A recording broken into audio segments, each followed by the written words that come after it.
తమిళనాడు నుంచి మద్రాసు నుంచి బయటకు వచ్చిన తర్వాత వాళ్ళు గూడారాలు వేసుకున్న తర్వాత ఇక్కడ మన తెలంగాణ మన హైదరాబాద్ స్టేట్కి సపరేట్గా ముఖ్యమంత్రి ఉన్న తర్వాత వాళ్ళు ఎప్పుడు కలిసిరు, అసలు ఆ సందర్భం ఎందుకు వచ్చింది? నిజానికి అంటే మనం నిజంగా కూడా చాలా డీటెయిల్గా డిస్కషన్ అవును. అట్లా కాకుండా సరే వాళ్ళకి ఒకటి క్లియర్ మైండ్ ఏముందంటే ఇది టెంపరీ, మనం దారిలో పోతున్నాం, ఇక్కడ ఒక మజిలీ ఇది just will stay for few days అన్నట్టుగా ఉన్నారు. ఉండి వాళ్ళు ఏం చేసినారు, చాలా తెలివిగా వాళ్ళు ఓపెన్గా చెప్పుకున్నారు, ఏం దాపరికం లేదు. అసెంబ్లీలో డిబేట్లోనే చెప్పినారు మనం ఒక్క పైసా ఖర్చు పెట్టక్కర్లేదు, కావాలంటే కర్నూలులో దోమలు లేకుండా ఉండడానికి మురికి కాలువల్ని క్లీన్ చేయండి డబ్బులతోటి, లేదా టెంట్లు కొనండి. మనం ఎట్లాగో హైదరాబాద్ పోతున్నాం, హైదరాబాద్లో అద్భుతమైనటువంటి అధికార సౌదాలు ఉన్నాయి, బిల్డింగ్స్ ఉన్నాయి, మనం హ్యాపీగా పోయి అక్కడ ఉంటామనేది ఆన్ రికార్డ్ చెప్పుకున్నారు.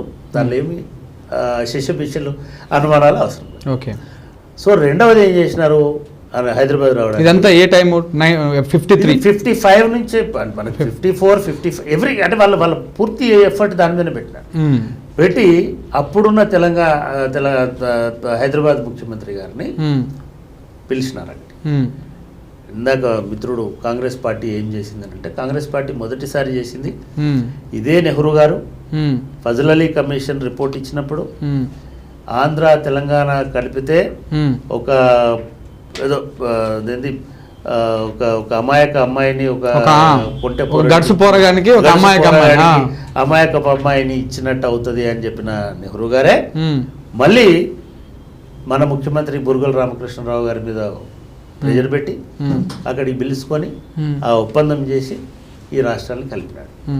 ఇది కలిపినప్పుడు కూడా నిజానికి చాలా మంది సూచన చేసినారు, ఫజల్ అలీ గారు కూడా సూచన చేసినారు, ఇప్పుడే అక్కర్లేదు, ఎలక్షన్ అయిన తర్వాత 2 అసెంబ్లీల అభిప్రాయం తీసుకొని ప్రజాభిప్రాయం సేకరణ చేసుకొని ఈ అభిప్రాయం కనుక ఆ అసెంబ్లీ ఒప్పుకుంటే అప్పుడు కలపండి అంటే కూడా వినకుండా రెండింటిని కలిపి 1956లో అందరితో పాటు దీని ఒక భాషా ప్రయుక్త రాష్ట్రం కింద ఏర్పాటు చేసినారు. దీనివల్ల ఓకే అప్పటి వరకు మల్టీలింగ్వల్గా ఉన్న స్టేట్ ఒకటే లాంగ్వేజ్లోకి తెలుగు రాష్ట్రంగా మారిపోయింది. ఓకే. అంటే నిజానికి ఫజల్ అలీ గారు వచ్చినప్పటికే తెలంగాణ అస్తిత్వాన్ని కాపాడుకోవాలని చాలామంది ఫజల్ అలీ గారికి రిప్రజెంటేషన్ ఇచ్చినారు, అయ్యా మమ్మల్ని కలపొద్దు, మేము ఆయన అలా రాసినట్టు కూడా తెలంగాణ ప్రజలకి ఇది ఇష్టం లేదు, తెలంగాణ ప్రజలు ఆంధ్ర వాళ్ళతో పోటీ పడలేరు. కాళోజీ గారు చాలాసార్లు చెప్పేటాడు, దున్నపోతుకి దూడను కట్టేసినట్టు అయింది. అంటే దీనికి హిస్టారికల్ రీజన్స్ కూడా ఉన్నాయి కదా. వాళ్ళు బ్రిటిష్ రూల్లో అప్పటికి 200 సంవత్సరాలు ఉన్నారు, ఇంగ్లీష్ నేర్చుకున్నారు, రకరకాల వాళ్ళకు రైల్వే లైన్లు ఉన్నాయి, వాళ్ళకు హైవేలు ఉన్నాయి, వాళ్ళకి నేషనల్ హైవేలు ఉన్నాయి, వాళ్ళకు రకరకాలైనటువంటి బ్రిటిష్ అడ్మినిస్ట్రేషన్ అద్భుతమైన ఇండస్ట్రీస్ ఉన్నాయి, ఉండొచ్చు, మిగతా ఉన్నాయి, ముఖ్యంగా ఎడ్యుకేషన్ ఉంది అని చెప్పినట్టు. వాళ్ళకి 1920s నుంచే 1870s నుంచే ఎడ్యుకేషన్ వచ్చింది వాళ్ళకి. సో అటువంటి స్థితి నుంచి మనకు 1960 దాకా 56 కాదు 60 దాకా ఉర్దూ మీడియం స్కూల్స్ ఉన్నాయి. అవును. అంటే 2 డిఫరెంట్ కల్చర్స్లో ఎదిగినటువంటి states, 2 different socio cultural background, అటువంటి దాన్ని తీసుకుపోయి దీన్ని ఒక తెలుగు రాష్ట్రం చేసి పడేసినారు. కాబట్టి సో అప్పటి నుంచి ఇది కూడా ఫేర్గా జరగలేదు. తెలుగు రాష్ట్రం కూడా ఒక అన్యాయమే కదా. అంటే మనం మహారాష్ట్రలోని కొన్ని భాగాలు వదిలేసుకున్నాము, ఇటు మా కర్ణాటకలోని కొన్ని భాగాలు వదిలేసుకున్నాము. అప్పుడు చాలా మంది ఆయన అడిగా, ఇప్పుడు ఫజల్ అలీ వచ్చినప్పుడు ప్రొటెస్ట్స్ అయ్యి 1952లో ఆంధ్ర వాళ్ళు వస్తున్నారు అన్నప్పుడు కూడా ఆంధ్ర గోబ్యాక్ అనే మూమెంట్ అప్పుడు వచ్చింది.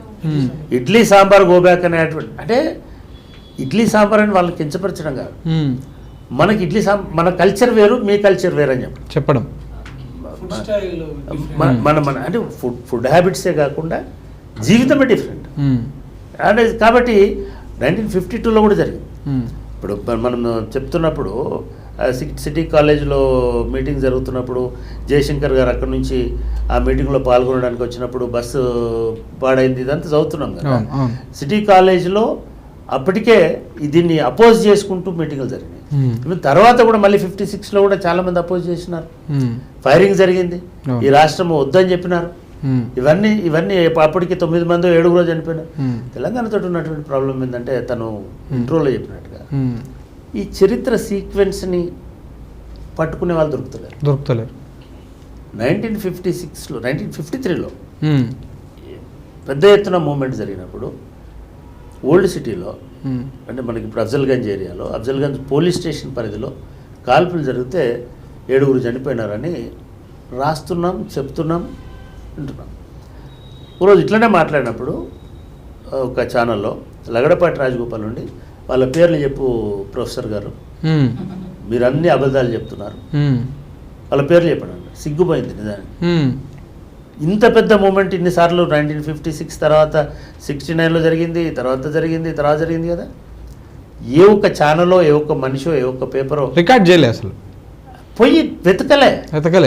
అసలు కాల్పులు ఎక్కడ జరిగినాయి, అది ఏ పోలీస్ స్టేషన్ పరిధిలో ఉంది, అప్పటి రికార్డ్స్ ఏమున్నాయి, వెరిఫై చేయొచ్చు కదా.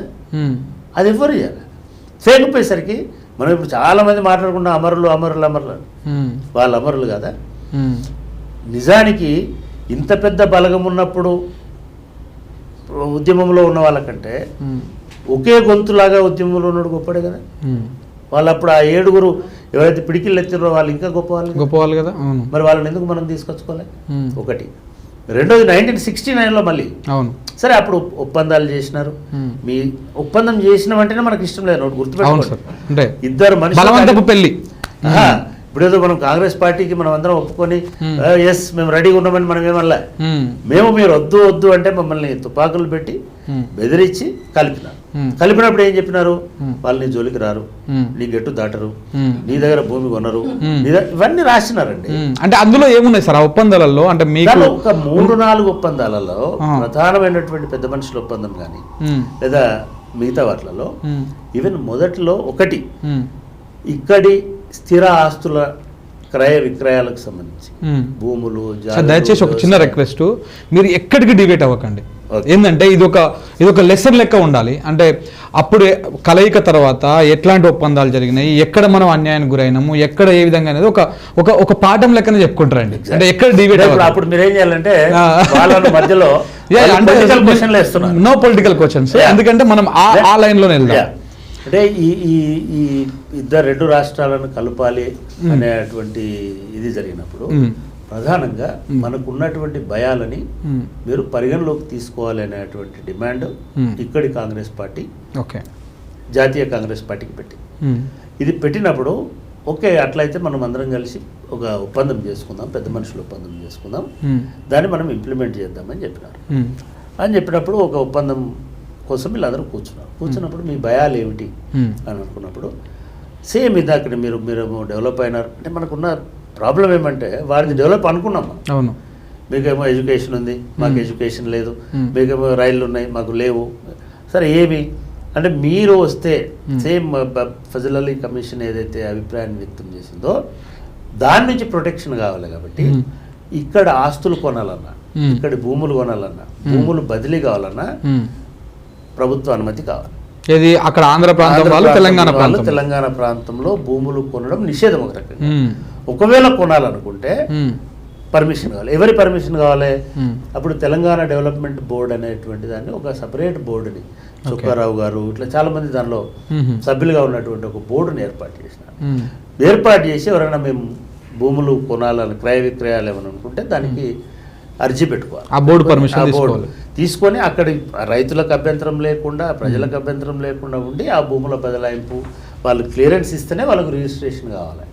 ఇటువంటి ఒక వ్యవస్థను ఏర్పాటు చేసి సరే మీరు ముఖ్యమంత్రి ఉంటే మేము ఉప ముఖ్యమంత్రి ఉండాలి. అది ఫస్ట్ మీటింగ్లోనే వాడు దాన్ని బ్రహ్మానంద రెడ్డి దాన్ని మొత్తము తీసేసి అది ఒక 6,000 సమానం, మీరు ఉప ముఖ్యమంత్రి ఉంటేంది లేకుంటేంది, నేను ముఖ్యమంత్రి ఉన్నాక మళ్ళీ 6th ఫింగర్ ఎందుకు అని చెప్పేసి దాని పక్కన పెట్టినాడు. అట్లాగే ఇక్కడి అడ్మిషన్ల విషయంలో అప్పుడే మనకి ఇవన్నీ ఇష్యూస్ వచ్చినాయి. ఇక్కడ అడ్మిషన్స్లో తెలంగాణ వాళ్ళకే ప్రాధాన్యత ఉండాలి. అప్పుడే ఇప్పుడు ఇక్కడ ఉద్యోగాలలో తెలంగాణ వాళ్ళకి ప్రాధాన్యత ఉండాలి, రేషియో ఉండాలి. సరే రేషియో అనేది కూడా కాదు, తెలంగాణ వాళ్ళకి ప్రాధాన్యత ఉండాలి. ఇట్లా ఈ ఒప్పందంలో జరిగినటువంటి అంశాలన్నీ వచ్చినాయి. ఇది వచ్చిన తర్వాత ఒక 10 సంవత్సరాలు అయితే ఇక్కడ ప్రాబ్లం ఏమైపోయింది, వాళ్ళు ఉట్టినే రాలే. వాళ్ళతో పాటు 60,000 మంది ఆంధ్ర మెడ్రాస్ గవర్నమెంట్లో వీళ్ళు ఉన్నప్పుడు, మెడ్రాస్లో ఉన్నప్పుడు వాళ్ళు ఉట్టిగా వీళ్ళని పంపించి మనలాగా ఎడ్డోళ్ళలాగా పంపలే. నీ ఎంప్లాయీస్ నువ్వు తీసుకొని పొమ్మని చెప్పినారు. సో 70,000 మంది ఆంధ్ర ఎంప్లాయీస్ వచ్చినారు. అంటే మీరు తీసుకొని పోవాల్సిందే. అట్లే వచ్చారు. వచ్చి ఆ గుడారాలలో ఉండి ఉన్న వాళ్ళందరూ అక్కడికి వచ్చినారు. వీళ్ళు ఇక్కడికి మళ్ళీ తర్వాత వాళ్ళందరూ ఆ 70,000 మంది ఇక్కడికి వచ్చినారు. ఇక్కడికి వచ్చినప్పుడు ఈ భయాలు ఉండకుండా ఎటువంటి ప్రాధాన్యత ఉండాలి, ఇవి ఎట్లా ఉండాలి అనేటువంటిది అవన్నీ రాసుకున్నారు. కానీ ఈ ఒప్పందాలు ఏవి కూడా వాళ్ళు పాటించలేదు. ఒక 2 సంవత్సరాలు 3 సంవత్సరాలు మాత్రమే ఆ తెలంగాణ డెవలప్మెంట్ బోర్డు దాన్ని ఏదో అంటారు, దాని పేరు ఉంది, దాన్ని పెట్టినారు. దాని తర్వాత ఎవరు పట్టించుకోలేదు, ఉప ముఖ్యమంత్రి వాళ్ళు పట్టించుకోలేదు. ఈలోపు అక్కడి నుంచి వచ్చిన వాళ్ళకి వ్యతిరేకంగా, ఎందుకంటే అక్కడి నుంచి 70,000 మంది వచ్చేసరికి ఇక్కడ 1,00,000 మందికి ఆ 70,000 మంది చూసుకుంటే వాళ్ళందరూ సీనియారిటీలో మిగతా వాటిల్లో ఇవన్నీ ఇష్యూస్ వచ్చినాయి. అప్పుడు మన వాళ్ళు కోర్టుకు వెళ్ళి చివరికి సుప్రీంకోర్టు దాకా వెళ్ళి ఈ ముల్కీ రూల్స్ను కూడా అప్పుడు పాటించాల్సినటువంటి ఇది ఉండేది. సో ఈ మొత్తం ప్రాసెస్లో వచ్చినటువంటి దానిలో ఒక 10 సంవత్సరాలు 8 సంవత్సరాలు కూడా ఈ సహజీవనం అనేది సాధ్యం కాదు అనేది అర్థమైపోయింది. అర్థమైపోయిన తర్వాత మనకు 1968 నుంచే దీని మీద వ్యతిరేకత వచ్చింది. మన విద్యార్థులు, ఉద్యోగులు ముఖ్యంగా అప్పుడు ఉద్యోగులు పెద్ద ఎత్తున నిరసన వ్యక్తం చేసి ఆంధ్ర ఉద్యోగులను వెళ్ళిపోమని చెప్పేసి అప్పుడు సుప్రీంకోర్టు ఒక జడ్జిమెంట్ కూడా ఇచ్చింది. ఆంధ్ర నుంచి వచ్చినటువంటి ఉద్యోగులని వెనక్కి పంపడానికి సంబంధించిన ఇష్యూలో వీళ్ళు కంటిన్యూ చేయొచ్చు అని ఇక్కడే కంటిన్యూ చేయాలనేటువంటి తీర్పు వచ్చిన తర్వాత అప్పుడు ఇమ్మీడియట్ గా దానికి సంబంధించినటువంటి మూమెంట్ ఎక్కువైంది. 69 మూమెంట్ అనేటువంటిది ఉద్యోగులు విద్యార్థులకు సంబంధించినటువంటి మూమెంట్ గా వచ్చింది. అది చాలా పెద్ద ఎత్తున చాలా హింసాత్మకమైనటువంటి హింసా రూపంలో కూడా వచ్చింది ఆ మూమెంట్ చాలా చోట్ల. అంటే ఈ 10 సంవత్సరాలు మీరు చూడండి, ఆంధ్ర తెలంగాణ వచ్చేసరికి అప్ టు మల్లేపల్లి మాత్రమే మన మల్లేపల్లి వరకే అడ్మినిస్ట్రేటివ్, అది ఒక తెలంగాణ హైదరాబాద్లో ఈ అడ్మినిస్ట్రేటివ్ సెటప్ బాగుండేది. ఎవరైనా సరే ఒక ఎంప్లాయీకి ఇక్కడికి వస్తే ఇల్లు కావాలనుకుంటే గవర్నమెంట్ ఇల్లు ప్రొవైడ్ చేసేది. దానికి స్టేట్ హౌసింగ్ బోర్డు అని తర్వాత అన్నారు, అటువంటి ఒక బోర్డు ఉండేది. ఆ board Mallepally housing board colony వరకు పాత హైదరాబాద్ స్టేట్లో ఉండేది. వీళ్ళు కొత్త ఎంప్లాయీస్ ఎక్కడ ఉండాలి అని ఆలోచన వచ్చిన తర్వాత విజయనగర కాలనీ నుంచి మొదలుపెట్టి వెంగళరావు నగర్ దాకా ప్రతి తర్వాత కూకట్పల్లి హౌసింగ్ బోర్డు దాకా ఇవన్నీ వాళ్లకు సౌకర్యాలు కల్పించడం కోసం కట్టుకుంటూ పోయి వాళ్ళకి ఇక్కడ స్థిర నివాసం 10 సంవత్సరాలు ఇవన్నీ జరిగినాయి. 10 సంవత్సరాలలో ఈ సిటీని మార్చేసినారు, అదేవిధంగా ఈ పరిపాలనను మార్చేసినారు. వీళ్ళందరూ వచ్చి ఇక్కడ స్థిరపడ్డారు. దాని నుంచి వ్యతిరేకతతోటి ఈ 69 మూమెంట్ వచ్చింది. రెండవసారి కాంగ్రెస్ పార్టీ కూడా, అంటే నెహ్రూదేమో మొదటిసారి ఒక మాట నిజామాబాద్లో చెప్పి ఇంకోటి ఢిల్లీలో సెటిల్మెంట్ చేసి